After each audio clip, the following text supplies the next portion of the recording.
എല്ലാവർക്കും ഒരിക്കൽ കൂടി നമ്മുടെ പുതിയൊരു വീഡിയോയിലേക്ക് സ്വാഗതം. ഞാൻ നിങ്ങളുടെ സ്വന്തം അജോ ധ്രുവ. ഇന്ന് ഞാൻ നിങ്ങളോട് സംസാരിക്കുന്നത് ISO.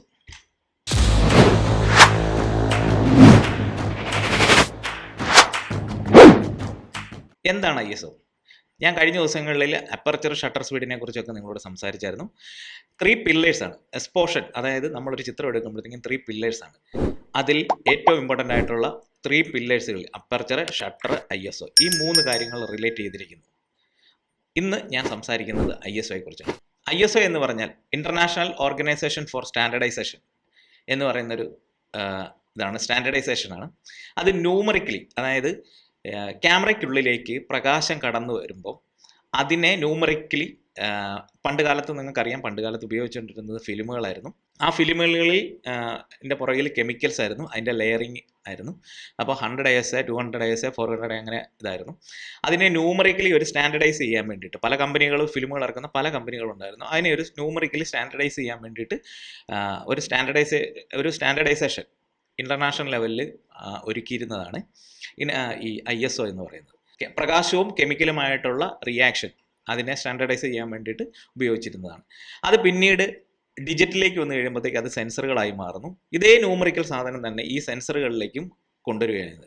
അതായത് ഈ സെൻസറുകളിലേക്ക് വരുമ്പോഴത്തേക്ക്, ഈ ലൈറ്റ് ഇതിലേക്ക് വരുമ്പോഴത്തേക്ക് ഇതിൻ്റെ സെൻസിറ്റിവിറ്റി, ഈ സെൻസറിൻ്റെ സെൻസിറ്റിവിറ്റി ഉപയോഗിക്കാൻ വേണ്ടി, സെൻസറിൻ്റെ സെൻസിറ്റിവിറ്റിയെ നമുക്ക് കൂട്ടാനും കുറയ്ക്കാനും ഒക്കെ വേണ്ടിയിട്ടാണ് ഈ ISO എന്ന്.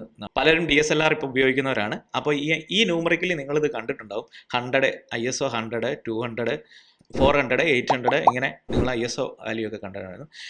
നേരത്തെ പണ്ട് വേറെ സ്റ്റാൻഡർഡൈസേഷനൊക്കെ ഉണ്ടായിരുന്നല്ലോ. പക്ഷേ ഡിജിറ്റൽ DSLR വന്നതോടുകൂടി ISO എന്ന് പറയുന്ന സ്റ്റാൻഡർഡൈസേഷനാണ് ഒരു ഇൻ്റർനാഷണൽ ലെവലിൽ അംഗീകരിച്ച് ഇപ്പം നമ്മളെല്ലാം ഉപയോഗിച്ചുകൊണ്ടിരിക്കുന്നത്.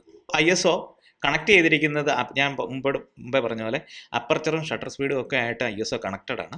അതുപോലെ തന്നെ ഈ ISO നമുക്ക് നല്ല ലൈറ്റ് കൂടുതലാണെങ്കിൽ ISO നമുക്ക് കുറയ്ക്കാം. ലൈറ്റ് തീരെ കുറവാണെങ്കിൽ നമുക്ക് ISO നമ്മൾ കൂട്ടി ഇട്ടിട്ടാണ് ISOയുടെ വാല്യൂ നമ്മൾ കൂട്ടിയിട്ടിട്ടാണ് ചിത്രങ്ങൾ എടുക്കുന്നത്. വളരെ സിമ്പിളായിട്ട് ഞാനിത് നിങ്ങൾക്ക് പറഞ്ഞു തരാനായിട്ടാണ് ആഗ്രഹിക്കുന്നത്. ISO നമ്മൾ കുറഞ്ഞ ISO വാല്യൂ ആണെങ്കിൽ പടത്തിന് ഗ്രെയിൻസ് കുറവായിരിക്കും. പക്ഷെ കൂടിയ ISO വാല്യൂവിലേക്ക് നമ്മൾ പോവുകയാണെങ്കിൽ നമ്മുടെ പടത്തിൽ ചെറിയ ഗ്രെയിൻസ് വരും. ISO കൂടുന്നതനുസരിച്ച് ഗ്രെയിൻസ് കൂടുക എന്നുള്ളതും ഉണ്ട്. അപ്പം നിങ്ങൾ ചിത്രങ്ങൾ എടുക്കുമ്പോഴത്തേക്കും നിങ്ങൾ പ്രത്യേകം ശ്രദ്ധിക്കണം, കാരണം ചെറിയ ഗ്രെയിൻസ് പോലെ വരും. പക്ഷേ ഇന്ന് ഇറങ്ങുന്ന മോഡേൺ ആയിട്ടുള്ള DSLRകളിലൊക്കെ അതിന് കൂടിയ ISOയിലേക്ക് പോയാലും ഗ്രെയിൻസുകൾ കുറയാനുള്ള സെൻസറുകളൊക്കെയാണ് യൂസ് ചെയ്യുന്നത്. പക്ഷേ എന്നാലും നമ്മുടെ മനസ്സിലുണ്ടായിരിക്കേണ്ട ഒരു കാര്യമാണ്, ISO നമ്മൾ കൂടുന്നതനുസരിച്ച് ചിത്രത്തിൻ്റെ ഗ്രെയിൻസിൻ്റെ അളവ് കൂടാനുള്ള സാധ്യത ഉണ്ട് എന്നുള്ളത്. പ്രധാനമായിട്ടും ഫിലിമിൽ ISO ഉണ്ടായിരുന്നത് 100, 200, 400, 800, പിന്നെ 1600 ഇങ്ങനെ ഇതിലായിരുന്നു ISO വാല്യൂ ഉണ്ടായിരുന്ന ഫിലിമുകൾ ഉണ്ടായിരുന്നത്. ഡിജിറ്റൽ ക്യാമറയിൽ 50 മുതൽ 34,000 വരെ ISO വരെ പോകാവുന്ന ക്യാമറകൾ ഇപ്പോൾ വിപണിയിൽ അവൈലബിൾ ആണ്. ഈ വീഡിയോ നിങ്ങൾക്ക് ഇഷ്ടപ്പെട്ടതെന്ന് ഞാൻ കരുതുന്നു. ഈ വീഡിയോയെക്കുറിച്ചുള്ള നിങ്ങളുടെ അഭിപ്രായങ്ങളും നിർദ്ദേശങ്ങളൊക്കെ എഴുതി അറിയിക്കുക. ഈ ചാനൽ ലൈക്ക് ചെയ്യാനും സബ്സ്ക്രൈബ് ചെയ്യാനും മറക്കരുത്. മറ്റൊരു വീഡിയോയുമായി കാണുന്നതുവരെ ഞാൻ നിങ്ങളുടെ സ്വന്തം അജോ ധ്രുവ.